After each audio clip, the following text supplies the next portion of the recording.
El heredero oscuro, de C.S. Pacat, capítulo 41. Los que estaban dispuestos a luchar tomaron horcas y hoces junto a sables y pistolas. No tenían ni idea de estrategia. Nadie que conocieran había vivido un ataque a la aldea, así que Cyprian les enseñó a construir trincheras, a usar el arroyo como línea de defensa, a montar barricadas en las calles y a retirarse hacia el monte a través del pueblo. Aunque la época moderna ya no se usara como fortaleza, los huesos del antiguo propósito de la ciudad seguían ahí. Estaba asentada en una colina, con una torre en la cima, y era fácil imaginar las señales de humo elevándose, como lo habrían hecho siglos antes. El faro, desafiante en la noche. Cyprian subió a la torre del pueblo con Rosati y la mano, miró las casas de piedra y las laderas de las montañas cercanas y se imaginó a las tropas de la oscuridad inundando la tierra. Se dio cuenta, con un escalofrío, de que gran parte del entrenamiento que había recibido de los siervos había tenido por objeto de defender un pequeño puesto de una fuerza imposiblemente grande. Aquello era lo que habían conocido los siervos de antaño, la arremetida de la oscuridad mientras ellos retrocedían e intentaban aguantar. —¿Y si nos atacan con magia? —preguntó Rosati. —Entonces estáis comenzó la mano, antes de que un perturbado Cyprian le espetara. —Mano, si nos atacan con magia —le dijo rápidamente a Rosati—, encontraremos un modo de combatirla, y si no podemos, nos retiraremos, como hemos planeado. Fue Will quien planeó todos los imprevistos e insistió en que hubiera una vía de escape por si los superaban, así como la necesidad de advertir a los pueblos vecinos.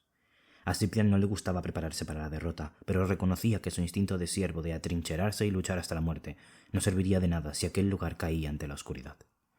Se imaginó al ejército de Sarsian plantando allí su primera bandera, marchando hacia las desprevenidas localidades vecinas y luego hacia las ciudades más grandes, Terni y después Roma. «Es curioso pensar cuántos descendientes con magia debieron nacer aquí», dijo la mano. «Podrían habernos ayudado a luchar si no los hubieran asesinado». Aquello se parecía demasiado a lo que había dicho James 2 noches antes junto al río. «¿Crees que lo habrían hecho?», le preguntó Cyprian inquieto. «¿Por qué no? Este también habría sido su hogar», dijo la mano. Esa idea se quedó con él. Cuando regresó a la plaza, Cyprian vio a Ettore sentado ante una caja volcada fuera de la hostería, comiendo embutido con pan y bebiendo un vaso de vino tinto. Tenía la barba sucia, la chaqueta mugrienta y el chaleco abierto.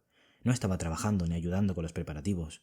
Aquel vaso de vino tinto parecía el cuarto o el quinto y tenía la mirada ligeramente vidriosa de alguien que ha bebido demasiado bajo el sol de media tarde. ¿Cómo era posible que aquel hombre fuera un siervo? Cyprian pensó en el entrenamiento, en la fuerza de voluntad y en la disciplina que eran necesarios para ganarse el uniforme blanco. No veía nada de ello en aquel hombre desaliñado que masticaba salami sentado en un taburete de madera. Cyprian notó la frustración en los dientes. «¿Por qué estás aquí, si lo único que vas a hacer es beber?» Ettore lo miró con los ojos entornados, masticando. «Hay un palacio que saquear, ¿recuerdas?» «Dinero», dijo Cyprian con desagrado. «Hemos arriesgado la vida por menos», replicó Ettore. «Por supuesto. Además, para la mano es personal. Para ti no». Todos los demás estaban trabajando en las fortificaciones, transformando aquella aldea de estrechas calles adoquinadas, tejados torcidos y escaleras de piedras desiguales en una última defensa, porque era importante para ellos. «No nos ayudas, eres un lastre. Creo que deberías marcharte». Ettore se rió, como si le hiciera gracia, y siguió comiendo. No parecía perturbado y habló con la boca llena de pan. «Necesitáis pistolas y mosquetes. Es vuestra mejor opción. Si ese ejército despierta, no conocerá las armas modernas. Aún así, sería mejor que usaseis la táctica de los bandoleros de las montañas. Grupos pequeños, trampas, emboscadas. No superaréis un asedio contra un ejército que tomó todas las ciudadelas del mundo antiguo. Y con aldeanos sin entrenar». Se metió en la boca otro trozo de pan. «Si de verdad quieres enfrentarte a ellos en tierra, deberías desplazarte al norte y encontrar a algunos de los piamonteses que lucharon contra Napoleón». Cyprian dio un paso adelante. Las palabras de Ettore tenían sentido. Incluso se parecían un poco a lo que Will había dicho aquella mañana, pero su actitud despreocupada lo ponía furioso. «¿Lo saben los demás? Lo que eres, lo que vas a hacer». «Disculpa. Bebiste del cáliz». La ira llameaba en su interior, caliente y brillante. «Puedes seguir actuando como el rey de los bandidos, pero no lo eres. Tienes una sombra. Matarás a todos los que te rodean. Solo es cuestión de tiempo». Sintió una oleada de satisfacción cuando Ettore soltó el vaso de vino después de detenerse a mitad de un trago. Pero lo único que hizo fue echarse hacia atrás y mirar a Cyprian, una larga mirada de evaluación que terminó con otra de sus carcajadas. «¿Como Marcus, quieres decir?». le preguntó Ettore, echando los brazos hacia atrás en el taburete. Tu hermano me contó lo que ocurrió. ¿Mi hermano? Pero, ¿cómo podría haberle contado algo a Marcus? Miró a Ettore sin expresión, desconcertado, y de repente lo entendió. Ese no es mi hermano, dijo. Ese mató a mi hermano. Para su sorpresa, Ettore se rió, una carcajada fuerte y vigorosa. Eres muy importante y poderoso, ¿eh? Eres como todos los chavales antes de beber del cáliz. Un capullo. Te meten en una habitación y te dicen que bebas, y crees saber lo chungo que será, pero no lo sabes. No tienes ni idea de cómo es la oscuridad, ni idea de lo que estás a punto de aceptar en tu interior, de lo que serás durante el resto de tu corta vida. Deberías darle las gracias a tu hermano por salvarte de ese destino. Mató a los siervos, bien muertos están. Si fueras más listo, escupirías sobre sus tumbas. Ciprian estaba furioso, porque Ettore se equivocaba. Estaba en un error sobre los siervos. Una estrella es luz en la oscuridad. Ettore no dijo nada. Solo se encogió de hombros como si no valiera la pena malgastar el tiempo discutiendo con fanáticos. Mientras Ciprian lo miraba, tomó el salami y arrancó otro trozo con los dientes y lo masticó. Eso irritó a Ciprian de un modo que no comprendía. Quería sacarle algo a Ettore, un reconocimiento, una reacción, cualquier cosa. ¿Te estás convirtiendo?, le lanzó la acusación.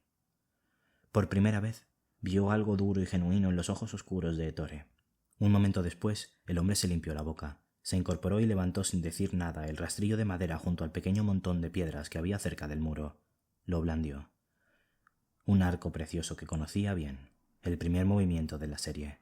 El dolor creció en el pecho de Ciprian. Nunca había esperado ver de nuevo los ejercicios de los siervos. Conocía los movimientos como si los llevara tallados en los huesos. Se recordó realizándolos cuando formaba parte de un grupo de novicios del Alcázar y anheló lo que sentía cuando los ejecutaba cada mañana. El rastrillo de Ettore partió el aire y se detuvo, totalmente inmóvil en una última posición. Ni un solo temblor. Parece que me mantengo firme. El dolor se convirtió de nuevo en ira ante la degradación de los últimos vestigios de todo lo que él consideraba sagrado, una serie ejecutada con un rastrillo viejo por un hombre que se mofaba de la orden. Rompiste tu promesa, juraste defender al Alcázar y desertaste, huiste cuando los siervos más te necesitaban. A mí me parece que si me hubiera quedado estaría muerto. Ettore se sentó de nuevo ante la caja de madera. Ciprian lo miró fijamente, estaba rellenándose el vaso de vino. Así que no me salió mal. Cambiaste el deber y los votos por licor y prostitutas, le espetó Ciprian. No juzgues esas cosas hasta que las hayas probado. Ettore inclinó su vaso hacia él en un pequeño saludo. Tú. Ciprian se detuvo. A su alrededor, las casas de piedra tallada que daban a la plaza del pueblo les lanzaban las sombras de la tarde, que se alargarían a medida que la noche se acercara, arrastrándolos a un día más cerca de la llegada de Sinclair. Aquel asentamiento desordenado no sería nada para las tropas del mundo antiguo, aquella sucia humanidad que había brotado de la pedregosa tierra, pero que era importante para aquellos aldeanos y por eso era por lo que estaban luchando. ¿Por qué no dices lo que en realidad quieres decir?, le preguntó Ettore, y Ciprian sintió que se le escapaban las palabras. ¿Cómo puede ser? ¿Cómo es posible que mi hermano y mi padre estén muertos y tú sigas vivo? ¿Cómo puedes ser tú el último siervo? Ettore se quedó allí sentado, bajo el sol de la tarde, con los brazos extendidos en un gesto despreocupado, como si el ejército que había bajo la montaña no tuviera nada que ver con él. Porque la vida no es justa, chico, le dijo. Esa es la razón por la que debes disfrutar todo lo que puedas.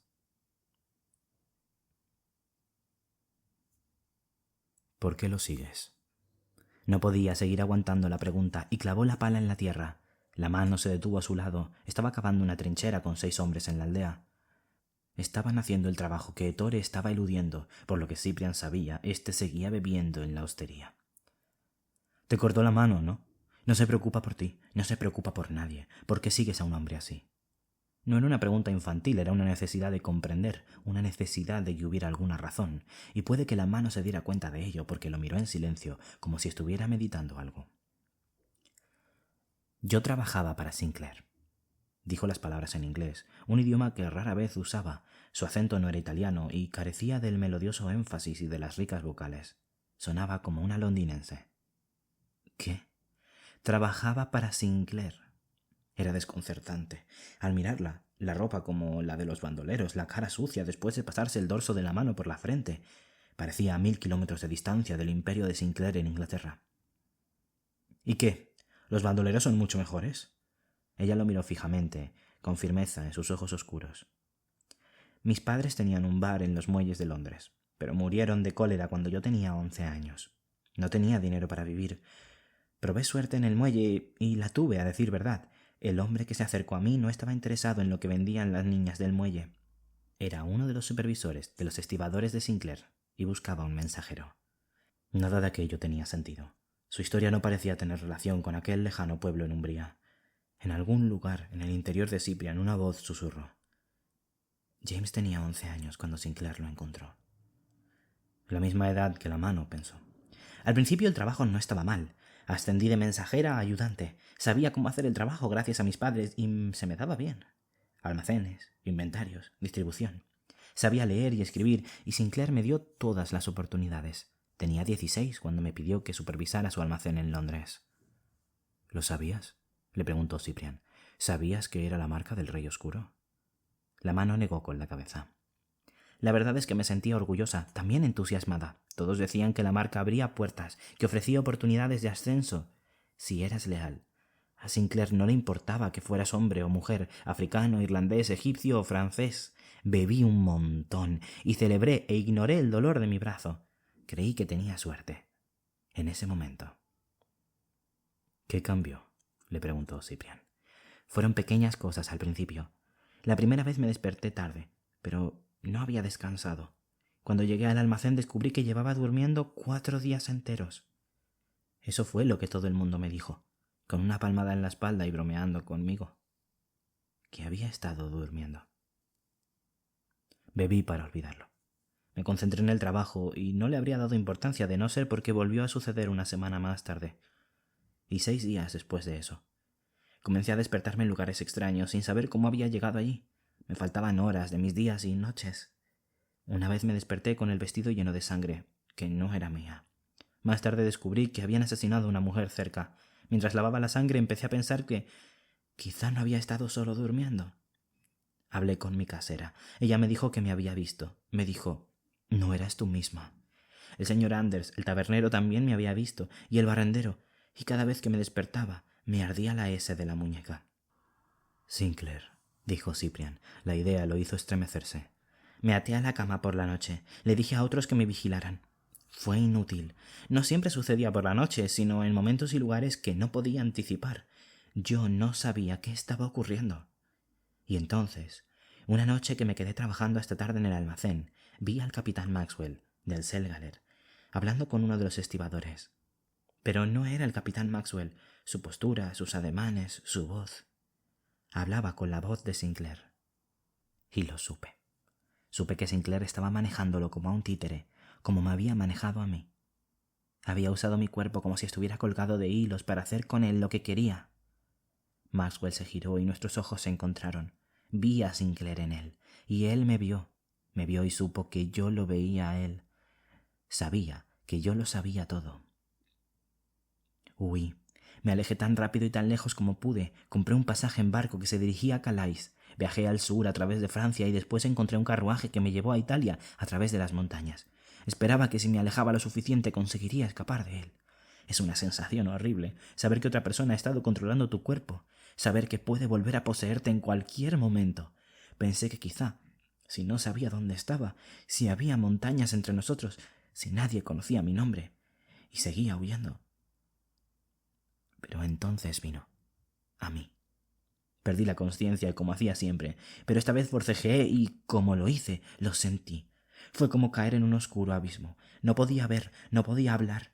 Grité y nadie me oía. Estaba atrapada en la oscuridad, ahogada, paralizada y silenciada. Fue como ahogarse durante horas en unas aguas espesas y frías, sin modo de llegar a la superficie. Y después desperté. Estaba atada a un árbol delante de una fogata, y Ettore estaba allí, comiendo estofado. «Anda, has vuelto», me dijo. «¿Quién eres tú?», quise saber. «¡Suéltame!». No me soltó. Siguió comiendo. Le grité todos los insultos que se me ocurrieron. «Tú vas a quedarte sin palabrotas antes de que yo me quede sin estofado», me dijo. Y yo me quedé sin palabrotas, pero no antes de que él fuera por su segunda ración. ¿Por qué dices que he vuelto?, le pregunté al final. Durante un rato has sido otra persona, me dijo. El corazón se me subió a la garganta. ¡Me has secuestrado! ¡Me has atado! Intenté no demostrar cuánto me habían perturbado sus palabras. Porque él va a volver, me contestó. Me quedé fría. Se arrodilló ante mí y subió la manga de la chaqueta para exhibir la S. Estaba ardiendo, enrojecida y fruncida, como siempre después de uno de mis ataques. Pierdes la conciencia durante horas, me dijo Ettore. Te despiertas en sitios extraños, la gente te dice que has hecho cosas que no recuerdas. ¿No es así? Yo solo quería encerrarme en mí misma, lejos de él. ¿Cómo sabes tú eso? Porque conozco a Sinclair. Entonces me asusté de verdad y tiré de mis ataduras. ¿Quién eres tú?, le pregunté. ¿Qué quieres de mí? Él solo se encogió de hombros. Por aquí me llaman el diablo. ¿Un diablo que conoce al conde de Sinclair? Debes haber hecho algo muy gordo para enfadarlo tanto, replicó sentándose de nuevo y comenzando con el segundo cuenco de estofado. ¿Por qué dices eso? No respondió y tuve una horrible premonición. ¿Qué he hecho? Mientras estaba... Has intentado suicidarte, me dijo. Me encorvé y vomité. Todavía atada al árbol vacié mi estómago. Me daba asco ver mi propio vómito en la tierra a mi lado y seguía sufriendo arcadas. No hay modo de escapar, pensé. Podía huir, pero no había ningún sitio al que huir. Allá donde fuera, Sinclair ocuparía mi cuerpo y pondría fin a mi desobediencia obligándome a suicidarme. Me lanzará de nuevo a ese oscuro abismo y jamás podré volver a emerger. Ettore me miró desde el otro lado de la fogata. No habrá estofado para ti hasta que dejes de vomitar, me dijo. Me reí con debilidad, con las manos atadas. No podía limpiarme la boca. Es la marca, ¿no? Es así como lo hace. Así es como me controla. Ettore asintió. Y no hay modo de evitarlo, dije en voz alta. Hay un modo, replicó Ettore. La mano se detuvo, mirándole de nuevo. Cyprian sabía que algo debía de haber interferido en aquella historia, pero no sabía qué. No lo comprendo. Ettore me dijo que había una manera de evitarlo, y la había. La mano levantó el muñón. Fue como si la montaña se reorganizara alrededor de Cyprian. Miró el muñón y se sintió terriblemente ingenuo. Miró a Ettore a lo lejos bebiendo al sol. ¿Por qué me cuentas esto? ¿Para demostrarme que es un buen hombre? No es un buen hombre, replicó la mano, pero me ayudó. Se encogió de hombros y se alejó. Y ahora te estamos ayudando a ti, aunque los siervos nunca hicieron nada por ninguno de nosotros.